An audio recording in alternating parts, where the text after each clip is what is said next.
Kape tuwing umaga. Kung umiinom ka ng kape tuwing umaga, narito ang mga mangyayari sa iyong katawan.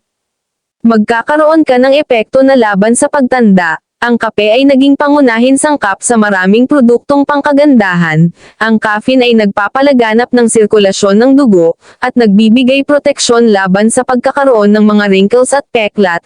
Kung ikaw ay may sakit ng ulo, makakatulong ang kape sa pagpagaan ng sakit. Magiging mas masaya ka. Ayon sa isang pag-aaral, ang mga taong umiinom ng kape ay nababawasan ang panganib ng depresyon o negatibong emosyon ng 10%, iiwasan mo ang panganib ng cancer. Ang mga taong umiinom ng hindi bababa sa isang tasa ng kape bawat araw ay mas kaunti ang panganib na magkaroon ng ilang uri ng cancer.